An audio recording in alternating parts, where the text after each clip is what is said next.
So we are now officially launching this event. Excellencies, dear colleagues, it is our pleasure to welcome you to the International Environment House or online this morning for a briefing on next year's meetings of the Conference of the Parties to the Basel, Rotterdam and Stockholm Conventions taking place here in Geneva. And these meetings, as you will hear soon, will also include a high-level segment. This briefing, co-organized with the Secretariat of the Conventions within the framework of the Geneva Environment Network, is launching a small series of events which will involve different stakeholders in order to help you dive more into the topics of the COPs, as we familiarly call them. The series will conclude a few weeks before the COPs with an additional briefing co-organized with the Secretariat of the Conventions. As you know, Geneva is a major hub for sustainable management of chemicals and waste, and for developing global pollution action. We are joined today by other representatives of the chemicals and waste cluster, and we'll certainly have numerous other sessions to propose you in the coming months, as numerous negotiations addressing these topics will be resuming or convening next year in Geneva and around the world. Before you are formally welcome, let me remind you that the documents present the summary as well as the video of the event will be made available as usual on the webpage of this event. Throughout the event, those who are online can raise questions by using the Q&A box. We will use them to feed the discussion during the Q&A session. The transcript is also available for who is online in over 100 languages as indicated in this slide. Rolf Payet, the Executive Secretary of the Basel, Rotterdam and Stockholm Conventions, will chair this event. So, Mr. Executive Secretary, you have the floor. Thank you very much, Diana, and good morning to you all. Excellencies and distinguished representatives of permanent missions based in Geneva who are with us in person today, distinguished representatives from parties and observers and other attendees who are joining us online, colleagues from UNEP, especially the Chemicals and Health Branch, the Global Framework on Chemicals, and the OEW Geoscience Policy Panel, and as well as Ms. Oceane Dyer from the Federal Office for the Environment of Switzerland. A very good and cold morning to you. It's a privilege to welcome you to this briefing organized in cooperation with the Geneva Environment Network to provide updates for the upcoming meetings of the conferences of the parties to the Basel, Rotterdam, and Stockholm Conventions in 2025, as well as to exchange information on ongoing synergies within the chemicals and waste cluster.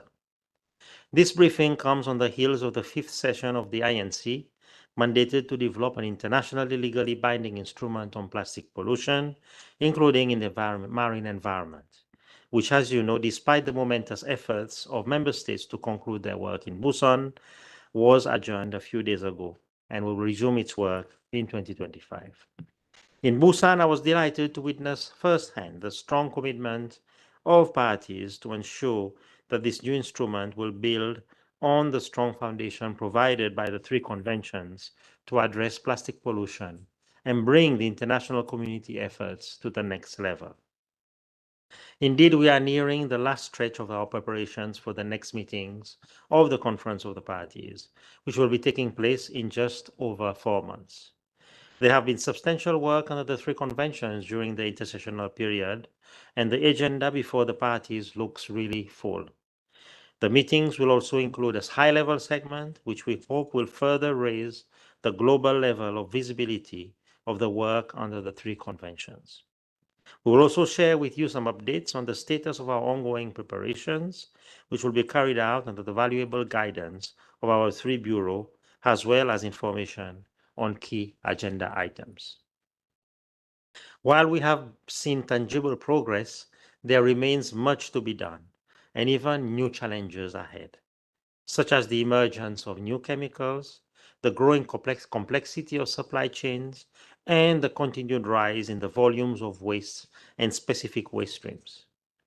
These challenges are multifaceted and demand a collective response, and we acknowledge that no single entity can address them in isolation.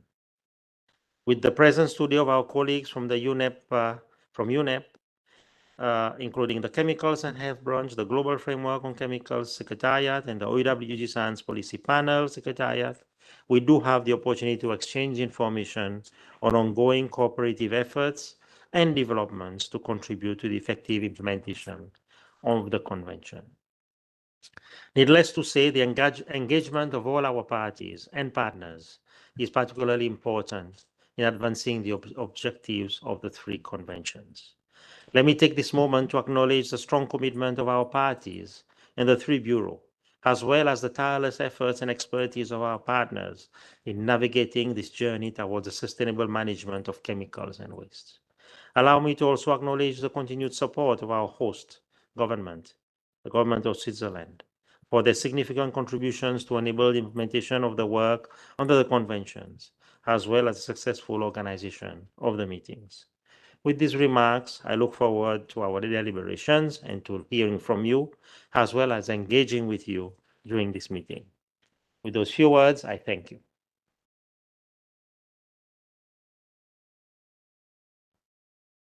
Okay, we will now proceed to our second item on the agenda, which is the preparation for the 2025 meetings of the Conference of the Parties of the BRS, Basel, Rotterdam, Stockholm Conventions. And I will invite Mrs. Juliette Kohler, who's the Senior Legal Officer and Chief Officer in charge of the Governance Branch in the BRS Secretariat, to take the floor. Over to you, Juliette. Thank you, Rolf, and good morning, good afternoon to everyone here with us in MIE or online. I'll be giving some information about the preparations for our meetings in 2025, including some updates more on preparatory work and highlighting upcoming deadlines that you should be taking note of, and also a bit of information on the substantive work that will take place during the meetings.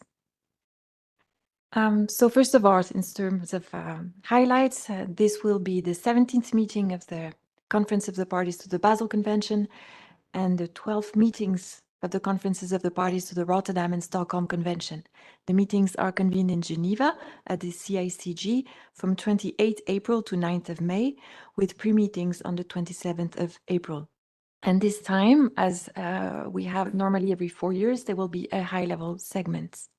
The COP presidents are as follow: for Basel, Aneta Sowinska from Poland, Hamad Shamini from Pakistan for Rotterdam, and for Stockholm, Maya Bursi from Canada.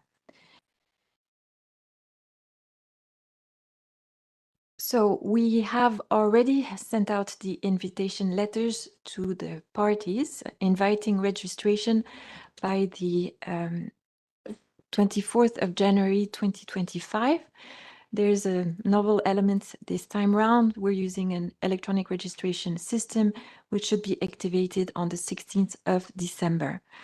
A reminder that representatives have to be officially nominated by the Ministry of Foreign Affairs or through a note verbal from the permanent mission. And this letter will need to be uploaded at the time of registration. Regarding the high-level segment, where ministers or deputy ministers or equivalent will be invited, the invitation letters will be sent out shortly. The registration deadline is 1 week later, the 31st of January 2025. And here again, we will seek that registrations be made using the online registration system, accompanied by an official nomination letter, also to be uploaded on the registration platform. The notification to observers will be sent out shortly as well. The registration deadline is further down the road, 14th of March 2025. Looking at credentials, our bureaus have agreed to follow the same practice as in the past, so there's nothing really new to bring to your attention. The credentials are invited to be submitted early, so in advance of the meetings, and if possible, by the 11th of April 2025. Original credentials are invited to be submitted in person at the time of the meeting, so at CICG. And the deadline set in the rules of procedure are that credentials should be submitted if possible, no later than 10 p.m. on the second day of the meeting, so Tuesday, 29th April. We will be offering financial support for eligible parties, although we're still fundraising, and but the hope is that we will be able to support one representative per state per convention, to which the state is a party to, and to a maximum of 3 representatives per party for the full 2 weeks of the meetings. For the high-level segment, we also hope to be able to fund 1 minister per eligible party. The requests for financial assistance must be confirmed in the official nomination letter, or not verbal, from the permanent mission, and the letters should also indicate the order of priority, again because funds may be limited. The deadline to seek financial support is aligned with the deadline to put forward the nominations. So for parties, delegation in the meetings is Friday, 24th January. For ministers, it's the 31st of January, 2025. Regarding the meeting documents, these are already underway. You already have available on the website, and these were attached to the invitation letters, the provisional agendas for each of the meetings, along with the tentative schedule for the meetings. The budget document will be posted by 28th of January 2025 due to the 90-day deadline submission that we have. For the other working documents, including working joint documents, they will be posted by the 28th of February 2025. Here's a snapshot of what the tentative schedule looks like. I'll just outline that's in line with the usual meetings of our COPs. The 3 meetings will open on day 1. And the first week of the meeting will be devoted to joint issues, Stockholm Convention issues, Basel Convention issues, and then in the middle, in yellow, will be the high-level segments. If you look at the second week of the meetings, we have a bit less orange because Stockholm will have normally completed its work at the end of the first week. So we will have a lot of blue with Rotterdam and some green for Basel, and again, some joint issues. Regarding the contact groups and other groups that we anticipate for the meetings, these would be in line with the past practice, some to focus on joint issues, including the program of work and budget, technical assistance, financial resources and mechanisms, and other joint issues. And then, as in the past, some convention-specific contact groups under Stockholm, Basel, and Rotterdam. Here's an overview of what the organization of the high-level segment would be. So we will have it split over 2 days, 1 afternoon session, and then a morning session, so on the 30th of April and the 1st of May. The high-level segment will be broken down in three elements. So first of all, to highlight that during the high-level plenary on Wednesday afternoon, it will be open to all meeting participants. Then ministers will be invited to join some round tables. And on the next day, we will have panel discussions and for ministers and deputy ministers. In terms of languages, when we are in plenary, there will be simultaneous interpretation in the 6 UN languages. However, during the round tables that are organized, we have invited ministers to indicate their language preference so that we may organize the tables to take into account the language spoken by the ministers. Further information will be set out in information documents and also in the invitation letter going out shortly. Another element that will be considered during the meetings are the election of officers. We already provide you with information because the process for identifying possible candidates and supporting the parties within each region to work towards putting forward all the nominations has already started. So this is a snapshot of all the elections taking place. We have, as usual, the 3 COP bureaus. For Basel, we have in addition the OEWG bureau, then the members of the compliance committee and members of Enforce. Under Rotterdam Convention, it will be also Compliance Committee and CRC members, and under Stockholm Convention, the POPROC, and for the first time, the election of the first cohort of members of the Compliance Committee. Yes, and in putting forward the nominations, parties are reminded that efforts should be made to ensure gender balance in the nomination of candidates. So as I mentioned, this process for preparing for the election of officers and members into different bodies has already started. All parties should have received a letter inviting the nomination of candidates with a deadline of 1st of February 2025. For candidates put forward for election for the CRC and POPROC, some supporting documents have to be put forward, a CV and a form informing everyone about possible conflict of interests. The process for selecting candidates from each region will be facilitated by 4 regional election focal points. Sorry, there are 5 of them actually. So 1 from Africa, Sheikh Tunis, 1 for Asia Pacific, Samira Aldosari, for Eastern Europe, Mr. Vucic, for the GULAG region, Osvaldo Perez from Chile, and for the WEOG region, we have 2 focal points, 1 for EU members, Katja Larsen, and 1 for the non-EU members, parties from Sverre Thomas from Norway. A reminder that if a party is in arrears for 2 or more years, there's restrictions for putting forward candidates. So these restrictions pertain to being able to be elected as a member of the BC COP Bureau or its subsidiary bodies. Under Rotterdam, the restrictions are in relation to being a member of the RC COP Bureau or a member of its subsidiary bodies, and the same applies under the Stockholm Convention. These restrictions do not apply to parties that are LDCs and SIDS, and for parties that have put forward a payment plan and are respecting the schedule of payments.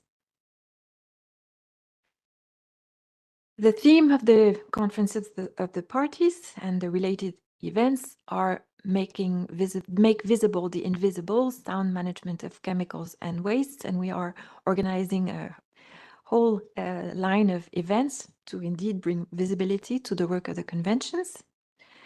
I would highlight here that there will be a fair with booths available for interested observers or parties with a registration deadline of the 14th of February 2025. Side events also will be organized as per past practice, and here I'll just mention also the deadline, which is the 14th of February 2025, for parties or observers to put forward some proposals. Please bear in mind that we will, when selecting the side events, look at whether the side events are supportive of the theme of the meeting and the objectives of the meetings. We will also look at whether the events are put forward by multiple organizers, and we will also look into gender and geographical balance. If there are more side events put forward than available slots, we may come back to the proponents to ask for proposals to be merged. Before the COPs, we will be organizing regional preparatory meetings in 4 regions, so in Asia Pacific, Africa, Eastern European region, and GULAG. The dates are up here on the slides. The locations are in China, to be confirmed, in Lusaka, Zambia, Warsaw, Poland, and Port of Trinidad and Tobago. And the dates are up here. The registration deadlines are important. I would like to bring in particular to attention those for the Africa and GULAG region. It's the 17th of January, and we're hoping to have the invitation sent out shortly, hopefully next week or shortly thereafter. So because the registration deadline is so close, we wanted to emphasize that you will have limited time to put forward your nominations.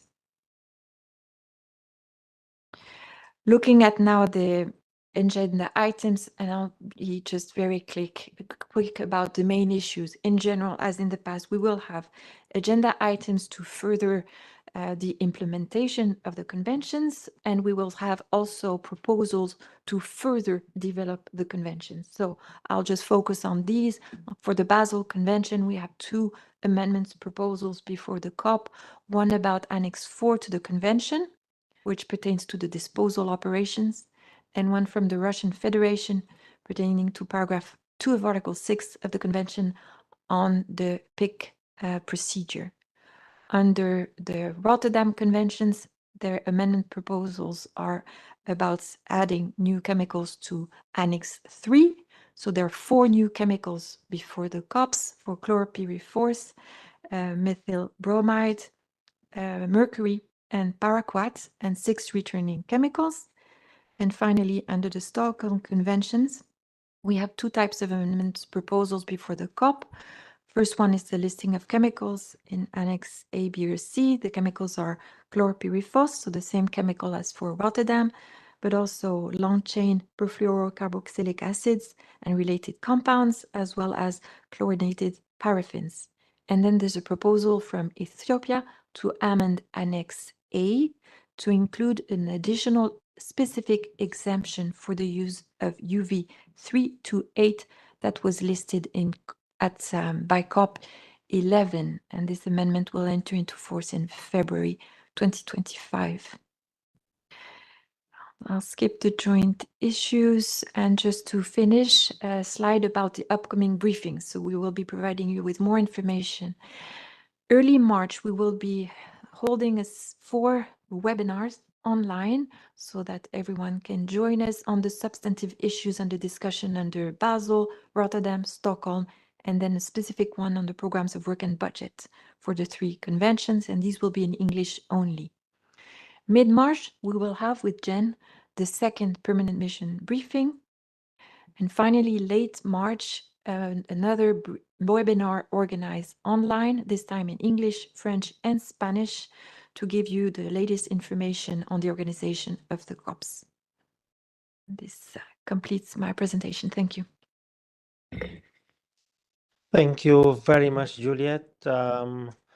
We will now move on to the next item on the agenda, which is the latest developments from UNEP Chemicals and Health Branch relevant to BRS parties. And I would like to invite Ludovic Nodat, Head of Knowledge and Risk Unit, Chemicals and Health Branch of UNEP, to take the floor. He's online. He's online. Okay, thanks. Thank you, Rolf. And good morning, everyone. I'm sorry I can't be with you. I'm currently on mission away from Geneva in a hot and polluted place. But I will go and present a bit what we, as the Chemicals and Health Branch, are doing to support the implementation of the 3 conventions. And then provide a bit of examples of what we're doing and where we can go in the future, together with the BRS Secretariat and the member states. Next slide, please. So just so that you can contextualize my presentations, of course, I'm speaking here about on the Chemicals and Health Branch, and I have a lot of other colleagues speaking after me about GFC and the SPP, so I won't cover these 2 aspects. I'm, of course, the head of the Knowledge and Risk Unit, and here we're working in this unit in a lot of topics that are very closely linked to the chemicals that are regulated under the BRS conventions. And of course, our role is to link science to sound management of chemicals and waste and policy action. Next slide, please. So I will start going a bit to what we are doing at the moment. So for the Stockholm Convention, we are currently supporting 32 NIPs and their updates across the world, together with the financial support from the Global Environment Facility. And of course, this is not counting the 42 countries that have already received supports in the past. So quite a bit of work on this normative work, but very important step for parties to the Stockholm Convention to get access to financing later on. As you know, having completing a UNEP on a particular chemical, open access to the implementation and larger project for that particular chemical. We're also working in collaboration with the Basel Convention Secretariat on the issue of lead. And here I would like to refer to the event that was launched and the partnership that was launched at the last UN General Assembly in New York in September, where a number of agencies, including UNEP in our branch, have joined hands to work on the issue of lead. And we work very closely with the Basel Convention Secretariat on the issue of the unsound management of lead acid battery in several countries. So that's very topic of importance at the moment. Next slide, please. Of course, we continue working on the original list of chemicals that were in the Stockholm Conventions, including the DDT, supporting guidance development for the DDT national roadmaps, knowing that we are slowly, as a society, moving away from DDT, so that's a good sign, but there's still a few key steps to achieve in key countries, and we are continuing efforts on that together with WHO as well. And then continuing the work that we've been doing for a number of years on the disposal of PCB oil, the PCB contained in transformers, and finding solutions for the situation countries are facing at the moment with their PCB transformers still in operation and the one that haven't been destroyed, bearing in mind the looming deadlines of the Stockholm Convention. One piece of work that is really important, and we've worked together with the BRS Secretariat again, was on the cost-benefit analysis of replacing old PCB containing transformers with new mineral oil transformers that are more efficient in the energy transmission, meaning that there is a certain advantage for the utilities, but also the privately owned private owners of PCB transformers, such as the oil companies, for example, to transition to these PCB-free transformers. They will save a lot of energy in doing this, and this is a key argument for pushing people over the line. Next slide, please. And also with the Stockholm Convention and with the support from the GEF, we have been doing and undertaking the global monitoring plan of POPs. There's been over 15 years of work in 2 series of programs. We have helped countries analyze 30 POPs, producing a number of samples. What is important here is that in the POPs data warehouse, the majority of the data coming from developing countries emanates from this project. So that's quite important in the context of the effectiveness evaluation of the convention. And one exciting news, and something that we will work very closely with BRS Secretariat colleagues and others, is the launch of a third phase for the GEF-supported program, which is called the Global Chemical Monitoring Program, which includes a portion of mercury also, but still very focused on the effectiveness evaluation of the Stockholm Convention. These projects are currently under development.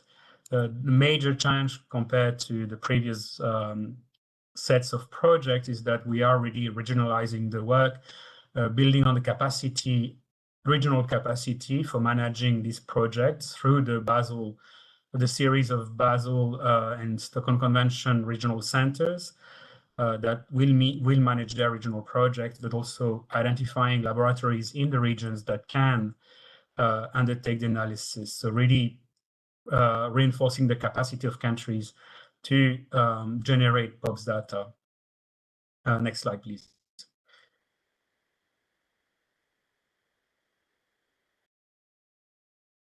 First part of my presentation. So one thing that we also work a lot, and the major focus of our unit in particular, is the development of the Green and Sustainable Chemistry Framework Manual that aim to work with regulators and the private sector to change practices along value chains where chemicals are used, to ensure that we stop using hazardous chemicals in products that will then find their way into various products that the public buys, and then that pose a problem also at the end of life. So here there's a very strong link, especially with the conventions as well, because the key sectors and the sectors that are also mentioned in the Global Framework on Chemicals, as we will hear very soon, are electronics, textile, construction, plastics, transport, and agri-food. All these sectors use chemicals, are chemical intensive at some part in their value chain. And if we don't remove the hazardous chemicals from this value chain, then we will pose issues for years down the line, especially if you consider the life time of a building in the construction sector. We're talking about 40 years. So if we use chemicals now in new buildings, we are pushing the issue of chemicals management 40 years down the line, which is well beyond all the targets that we're all talking about in sustainable development. So it's important to take action now. UNEP is working with other partners, also with IOMC organization, especially in organizing the implementation program 2 of the Global Framework on Chemicals, which specifically plans to work with these sectors.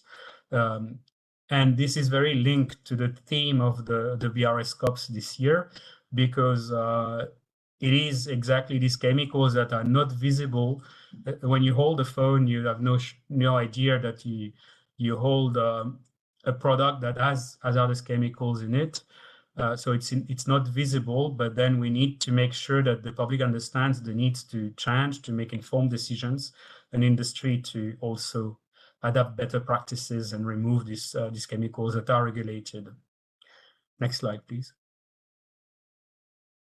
So another hat now, it's about the special program. So as you know, the Chemicals and Health branch also hosts the Secretariat for the special program on institutional strengthening. I got a few slides from my colleagues to show you, just to hear what we wanted to highlight is that we have $34 million in the trust fund, and so far the special program has funded 83 projects in 8 rounds of application, and you can see that the coverage is pretty good in some regions and less in others. So that's maybe some lessons learned to take on board, that we should try to work with the countries that haven't submitted any project yet to try to promote their applications in the future rounds. So recently at UNEA 5, the special program was extended, so this is there to stay. So it's an important feature of the international chemicals and waste management. Next slide, please. So this is a bit more data on where the project have been funded, mostly in Africa. This is a country that has been very active in submitting projects, less so in Asia. But it's again, we are trying to move also to promote good applications from the countries that haven't applied yet. There's a broad representation of the type of economies of the countries that apply to the program, which is also a good sign. And here we wanted to really thank the donors of the special program and the 37 million of the trust fund at the moment. As you can see, the number of contributors. Next slide, please. And something that is coming soon and that will be online very soon. I know our unit is also helping the special program in developing this. There's a database of projects so that the geospatial information on the projects, the 83 projects that have been approved, can be seen by everybody. It will be a public domain, in the public domain, obviously. So that will be, or has been launched very soon, but definitely before the end of the year. So quite interesting to see where we work. It's especially important for the development partners when they develop further projects to see how they can link with the other issues that countries want to address. And we can build on the capacity that's been developed, the strengthening of the institutions that have been done through these projects. And I think that's the last slide. Next slide. Yes. So thank you very much. Sorry, I can't be with you in Geneva. Cold Geneva, I've heard. Here it's sunny and warm. But yes, I'm looking forward to more collaboration and close collaboration with the BRS Secretariat, including on emerging topics such as the HHP Alliance, to which we plan to improve our collaboration. Thank you very much, Ludovic. We now proceed to our third item on the agenda, which is a presentation on the latest developments from the global framework on chemicals relevant to BRS parties. And we'll hear from Rebecca Chudaska, who's associate expert in the global framework on chemicals secretariat. Over to you, Rebecca. Thank you very much, and hello everyone from my side. I'll give you a brief update on what is currently happening in the Global Framework on Chemicals Secretariat. The good news is that things are moving and there are a lot of activities that you can take note of at the moment. 1 year after ICCM5, we are progressing on delivering on a lot of the resolutions and the framework overall. There's a few things I would like to highlight to you. One is that there's work going on developing a measurability and indicators structure. We have work on a gender action plan. I will talk about the interlinkages, the fund, and the development of implementation programs, especially in the next slides. I think the last point on the slide is also very important. We are building a lot of relationships. We are communicating the framework, raising awareness for it, and we're very much looking forward to the year ahead. The first thing I would like to draw your attention to is that the framework aligns with a lot of other international agreements, especially the Global Biodiversity Framework, because 19 of the biodiversity targets are somewhat related to the work that is done in the chemicals and waste sector. At the moment, we are working together with the BRS Secretariat because both of the secretariats have been tasked at looking at the interlinkages with biodiversity, and a joint report will be made available both for the COP in May as well as for the open-ended working group of our framework, which is scheduled for June next year. Next to the special program, which Ludovic just mentioned, there's also a new trust fund, which was launched last year at ICCM5 as well. It currently has $28 million, and the first call for applications was launched in October this year. The fund is open to receive applications until the 31st of January. The aim of this is to support countries in building the long-term capacities for the safe and sustainable management of chemicals and waste. There are a lot of other activities and mechanisms in the space already, and the executive board has put forward that this fund is supposed to be complementing those activities. It's supposed to be a stepping stone for things that other conventions, other funding mechanisms may not cover, but also an opportunity to put forward innovative ideas, to build multi-stakeholder alliances, as not only governments can apply, but also civil society networks, which is a bit of a different approach than what other funding mechanisms have. We are working closely with the Special Program Secretariat to also see that we're complementing their work. And this is really about a life cycle approach and really looking at chemicals throughout their life cycle.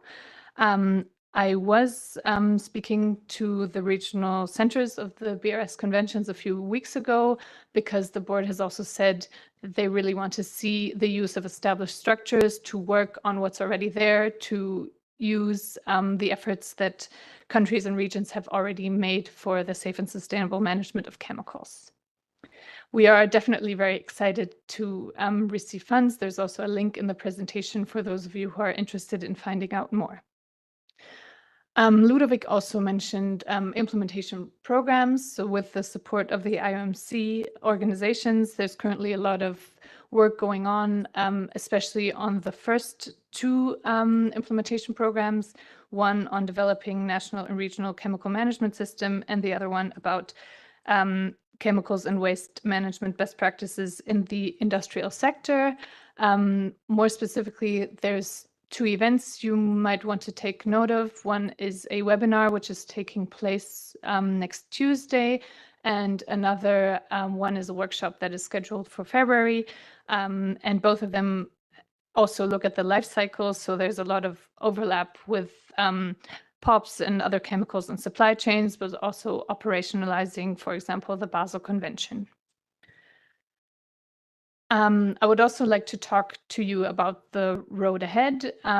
So we have regular meetings of our bureau, which is steering and working closely with the Secretariat. As I mentioned, the fund is closing its first round of applications in January, and then the Executive Board will meet in March.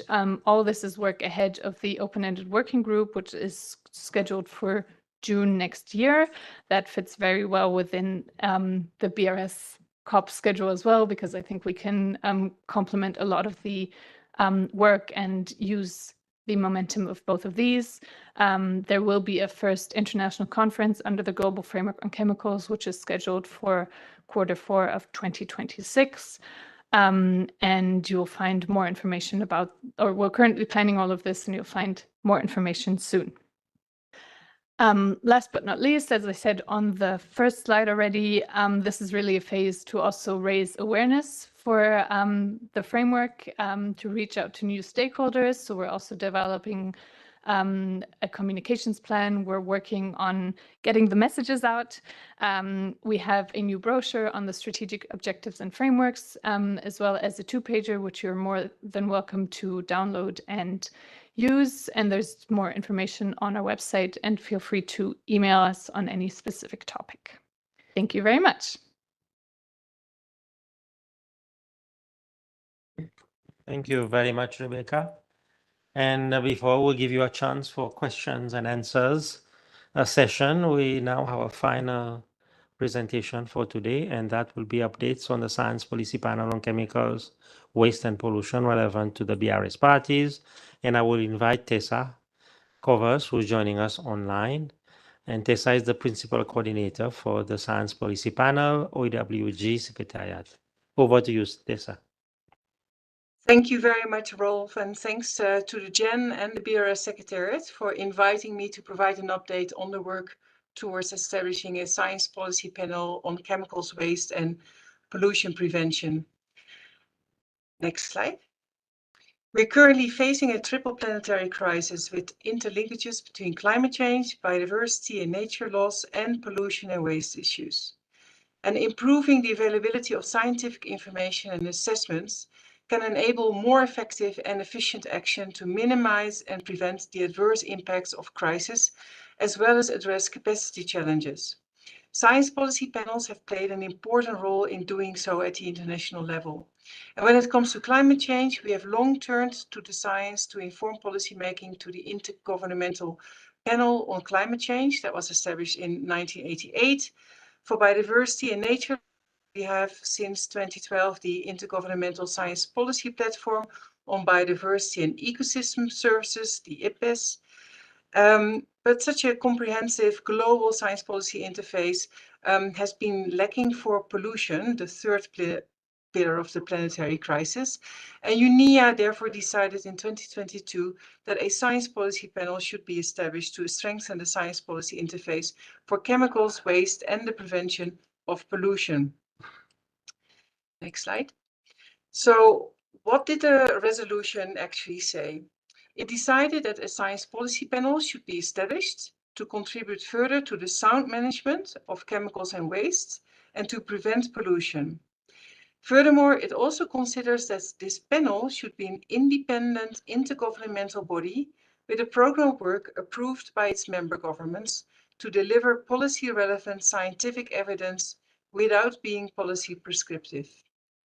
It decided to convene an ad hoc open-ended working group to prepare proposals for the science policy panel, as per the provisions in the resolution. And upon the completion of the work of the open-ended working group, the executive director of UNEP is requested to organize an intergovernmental meeting to consider the establishment of the new science policy panel. Next slide. The resolution states its appreciation for the existing work on the promotion of the sound management of chemicals and waste and the prevention of pollution by relevant multilateral agreements, and that certainly includes the BRS, and welcomed the continuation of their scientific work to contribute further to the sound management of chemicals and waste and to prevent pollution.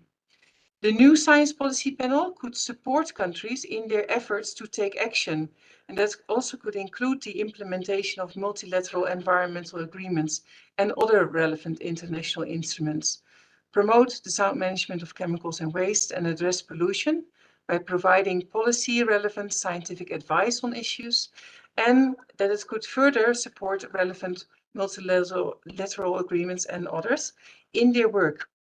And the OEWG therefore takes into account the need to ensure that the panel undertakes work that is complementary to and does not duplicate the work of the relevant multilateral agreements. And as requested by the resolution, the cooperation with the MEAs has been ongoing since the start, and we have been closely liaising with the BRS Secretariat since the establishment of the open-ended working group. I would like to take this opportunity also to sincerely thank the Secretariat of the BRS for their good advice, inputs, and support throughout our process to date. Finally, also just to mention that the resolution invites governing bodies of relevant multilateral environmental agreements, including BRS, to consider this present resolution as appropriate. So what will be the focus of this new science policy panel? Next slide.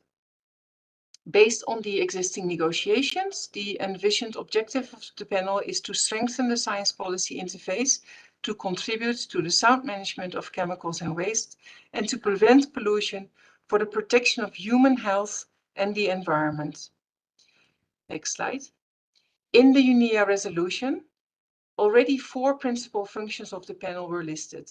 These were undertaking horizon scanning, conducting assessments, providing up-to-date and relevant information, identifying key gaps, and encouraging and supporting communication and raising public awareness, and facilitating information sharing with countries, in particular developing countries seeking relevant scientific information.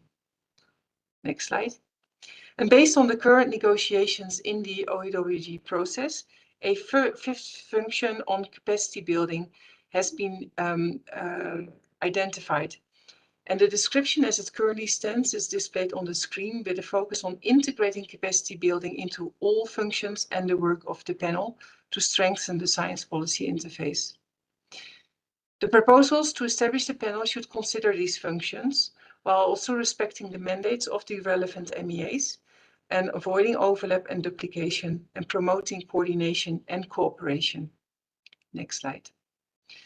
So where do we stand on the process? The open-end working group started its work as planned in 2022, and it met in June this year for the third session in Geneva. The working group was, however, unable to complete its work and requested that a resumed third session will be organized back-to-back with the intergovernmental meeting that will consider the establishment of the panel. The dates and the venue are yet to be confirmed, but with the guidance of the Bureau, we hope to be able to announce soon these important dates and the venue. And we are expecting the meeting to take place in the first half of 2025. Next slide. So the resumed session of OEWG3 will build upon the outcomes of the OEWG3 first part that was taking place in Geneva earlier this year. And the outcome of the first part of the session can be found in the meeting report, for which you see the link on this slide.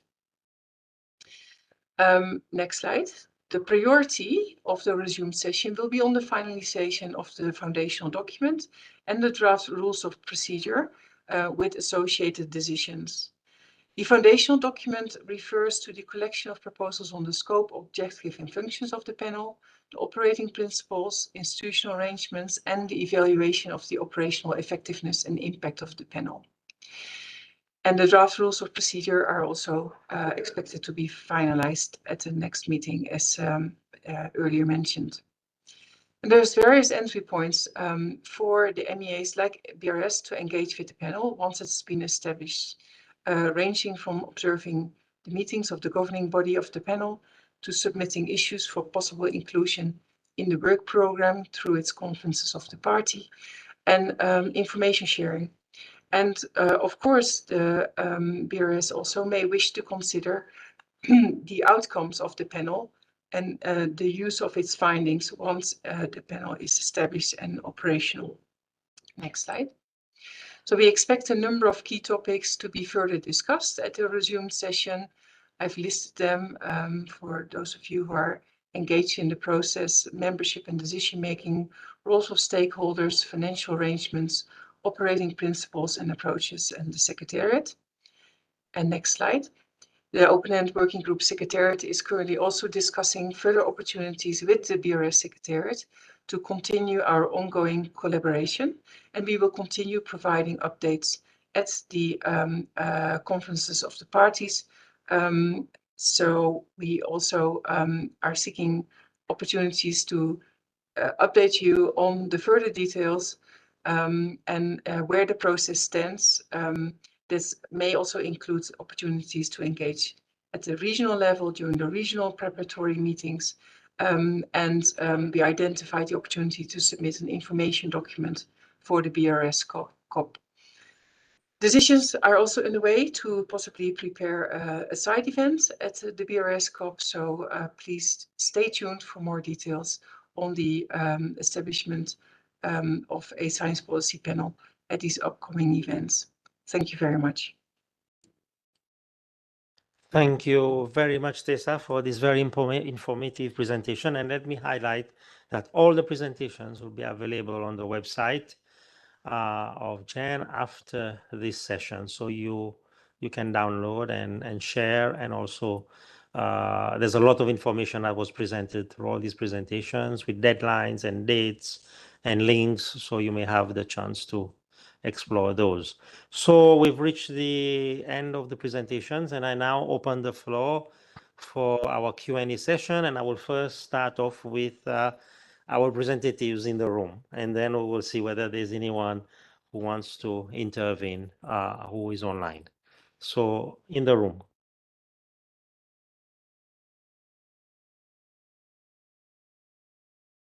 No, we don't seem to have anyone in the room. Sorry. Yes, please introduce yourself and then the question. Thank you. Okay. Thank you. Thank you very much. I'm Delphine Babin-Pelliard, Senior Liaison Specialist here in the FAO Liaison Office in Geneva. And I just wanted to say a few words to highlight the role of FAO in the Rotterdam Convention. Indeed, FAO has been a cornerstone partner in the coordination and implementation of the Rotterdam Convention, working in close collaboration with UNEP under a unified secretariat. And FAO brings unparalleled technical expertise and substantial financial support to the table, playing a pivotal role in advancing the Convention's objectives. Since the Rotterdam Convention came into force in 2004, FAO has contributed $18.2 million, including $1.5 million per biennium, to support the Secretariat's core functions. And in addition, supported by its decentralized offices, FAO provides in-kind contributions encompassing office facilities, legal and administrative support. And these commitments are reflecting its consistent dedication to embedding the Convention's priorities within its strategic framework for sustainable agri-food systems and global environment stewardship, and highlights FAO's role in fostering dialogue and promoting sustainable practices within the framework of the Rotterdam Convention. And finally, FAO has also been instrumental in organizing the COP to the Rotterdam Convention in close coordination with UNEP, reinforcing the Convention's mission to protect human health and the environment from hazardous chemicals and pesticides. Thank you. Thank you very much, FAO. And I just wish to add also that the FAO headquarters in Rome hosts every year the POPROC, or the Persistent Organic Pollutants Review Committee, as well as the Chemicals Review Committee of the Rotterdam Convention and the previous one for the Stockholm Convention. Anyone wishes to take the floor? Okay, anyone online? I'm sorry. You have to raise your hand very high. Hi. Make some noise. I'm joking. Carry on. Good morning. This is Helta, First Secretary from the Permanent Mission of India. Thank the BRS Secretariat and the Geneva Environment Network for this very informative session today, and giving us a boost that we are going to have really hectic days in April. Just a request from my side, like as few of our delegates here in Geneva, we do cover a lot of other organizations also. So I could see like you have scheduled a lot of preparatory meetings in March. I think there are 3 meetings, and one of the meetings, I think it was in mid-March. So I have a request from my side is like, I think we have the ILO governing body meetings clashing 10 to 20. So I would request if you could consider that and schedule that meeting. I think we would look forward to attend this meeting. So if that is factored into while you organize your briefings, it would be really useful. So many of the other delegates also could join. Yes, no, thank you very much. As you know, the calendar is really packed. We're always trying to find windows, and also there are the religious holidays, including Ramadan, that we have to, try and accommodate. So we will try our best, but it's very difficult as always, as we have a very packed window in Geneva, but also globally as well, with the number of meetings that are happening. It makes it really difficult, but we will try our best. Thank you very much.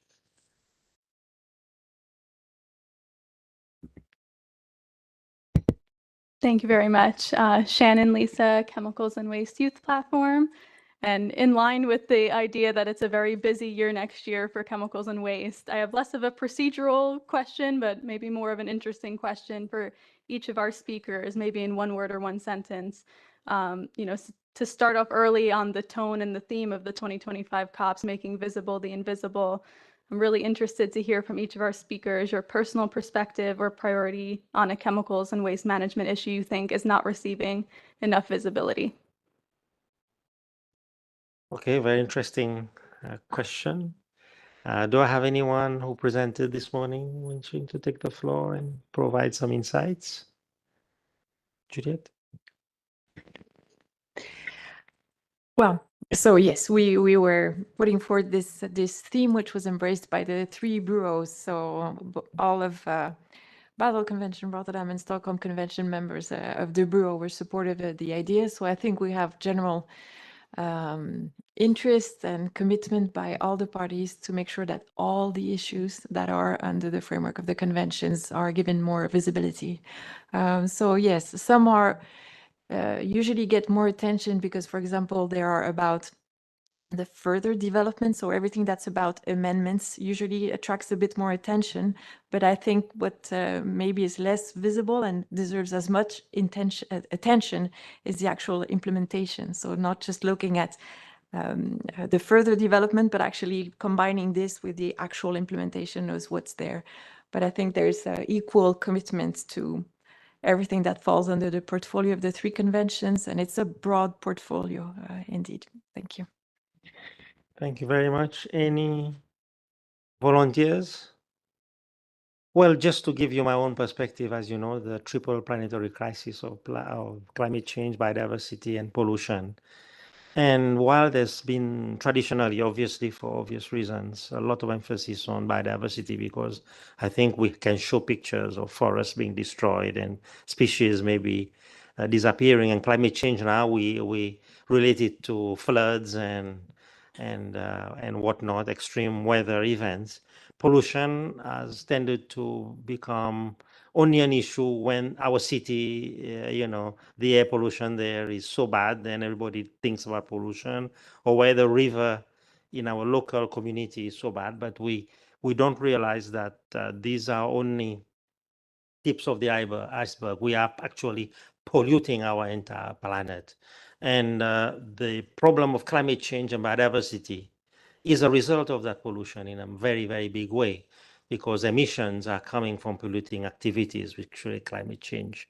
So creating that kind of visibility is very important, not only the global level, but also now going down to the home as well. How many things in our homes we are exposed to, which will have impact on our fertility, both as men and women, both in species as well, because some of these chemicals has the potential to accumulate into our body. But also when we talk about, we have the UNCCD happening now in Riyadh, talking about desertification. Yes, if we grow all the trees, but then there's no bees and insects to pollinate them because of pesticides and other chemicals that have been put in the environment, which destroys those very important species, then we have to fix the planet wholesomely, rather than only one part of the fixing. We cannot just fix it from biodiversity or climate change. We have to fix it from a pollution perspective. And we're hoping that the COPs will help to bring that kind of visibility. And of course, as you know, Shannon, I can go on until for a couple of days on this topic, but let's stop here and let's invite any questions.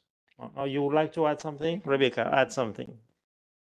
We had a discussion the other day actually about this as well. And I think to add to what Rolf just said, making the invisible visible for new stakeholders, I think is also something that's going to be very interesting in the next year when we talk about the global framework being a life cycle approach. We also need to think about what are the messages we bring across to stakeholders working in the health sector, in the labor, making clear that chemicals are in products, just as Rolf just said, and really reaching out to those that for whom this is very invisible at the moment.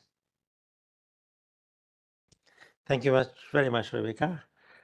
Shannon, you're happy? Okay, good. All right. Anyone online who wants to ask a question or make a comment?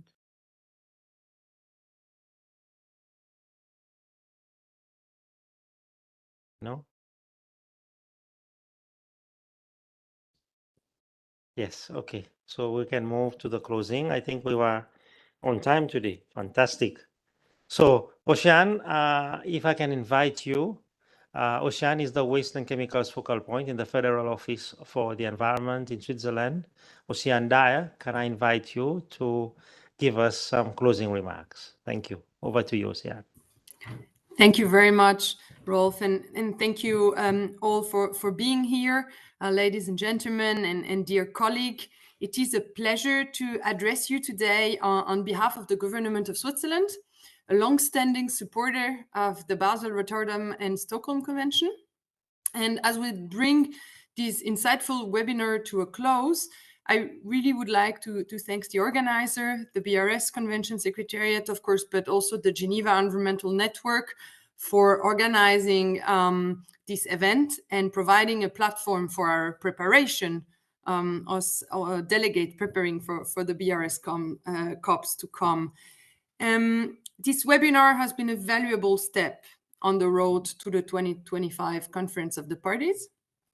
The theme of the upcoming meetings, Make Visible the Invisible, is a reminder of our shared responsibility to address challenges that may be hidden from view, but are central to protecting human health and the environment. Making these impacts visible requires not only action, but also leadership. And the BRS conventions are examples of this leadership. Over the years, they have demonstrated the potential of multilateralism in tackling pollution. These conventions are not just treaties. They are important mechanisms for creating technical guidelines, advancing informed decision-making, and establishing standards for the sound management of chemical and wastes. And as we look ahead to 2025, our agenda is ambitious, as it has been very well highlighted during this webinar. The Basel Convention will, among others, consider adopting updated technical guidelines, reviewing its strategic framework, improving its peak procedure, and also amending its Annex 4. The Rotterdam Convention will deliberate on the listing of new chemicals, and the Stockholm Convention will not only examine additions to Annex A, but it will also elect for the first time members of its compliance committee and will adopt its first work plan. So it's a busy agenda with a lot of very important topics. I've named only a few. Of course, we have much more to do in those 2 weeks, and we are very much looking forward for this preparation. But as we do, the broader goal of strengthening synergies must remain also a priority. We have heard how important and useful the work of other instruments are for the implementation of the BRS conventions. This involves keeping up, of course, the coordination between the 3 BRS conventions, but also building further links with other instruments such as the Minamata Convention, the GFC, of course, but also the forthcoming Science Policy Panel on Chemicals, Waste and Pollution Prevention, and the Treaty on Plastic that you've mentioned at the beginning, Rolf. By leveraging those connections, we can increase the effectiveness of our action. And Geneva, as the global hub for chemicals and waste governance, plays a key role in these efforts. It is indeed home not only to the Secretariat of the Basel, Rotterdam and Stockholm Convention, but also to the Minamata Convention, the GFC, the Global Framework on Chemicals, and also the chemical and health branches of UNEP, as well as WHO. And with all these actors building up this governance cluster here in Geneva, we have expertise, dialogue, and innovation that comes together to shape a sustainable future. And as we close, let us draw inspiration from both the progresses that we've made and the tasks that lie ahead. Achieving the sound management of chemicals and waste is a journey that requires vision, cooperation, and sustained commitment. So in that sense, thank you once again for your active participation and valuable contributions today. Together, we can turn the invisible into a visible legacy of progresses. I wish you all success in preparing for the Conference of the Parties and look forward to welcoming you to Geneva in 2025. Thank you very much. Thank you very much, Oceane. Thank you so much. And before we end, I think we had a question from the agenda for the high-level segment. I think we projected it, right? It was on the PowerPoint presentation. We can give you, this is the agenda. If you can project it again. Just can refer to the people that they can visit. Yes. Slide 10 and 11. Okay, it's slide 10 and slide 11, okay? And if you have further questions, you can email us and get in touch with us. This is the agenda, okay? Okay, so with no further questions, comments, I would like to thank you all, especially those who made an effort to join us here in person. Thank you. And of course, for those also who made an effort to join us online, now with this new online environment, you can join us from all over the world, which is fantastic. Thank you so much for your comments, and I wish to also echo my thanks to all the presenters for your detailed presentation. And as I said before, we'll remain open for any queries that you have. Just send us an email. There's links in the PowerPoint presentations, and of course we stand ready there to provide you with any support as we prepare for this very important triple COPs in and towards the end of April. And as you know, we'll be having a lot of meetings and sessions. So we would like to thank you for making time and engaging with us as we prepare for these successful COPs. With those few words, I'd like to thank you. I'd like to thank Jen as well for organizing, all the colleagues in the Jen Secretariat for putting in place all these high-tech equipment here to allow the broadcast to be done and for the interaction to be done. So I'd like to thank your team as well, Diana, for organizing this webinar this morning and wishing everybody a wonderful day. Thank you very much. So for those in person, join us outside. There is coffee and croissants still, even though we are very close to lunch now. And look at this slide because these are the upcoming events organized by the Geneva Environment Network with a series of other partners. And just to remember everybody that we are celebrating our 25th anniversary. And it's going to be there are a few events still on the run-up to this main celebration that is taking place here in Building 2 of the Environment House in a much bigger venue next door. On the 20th of January with the Executive Director of UNEP on her way to Davos. Thank you.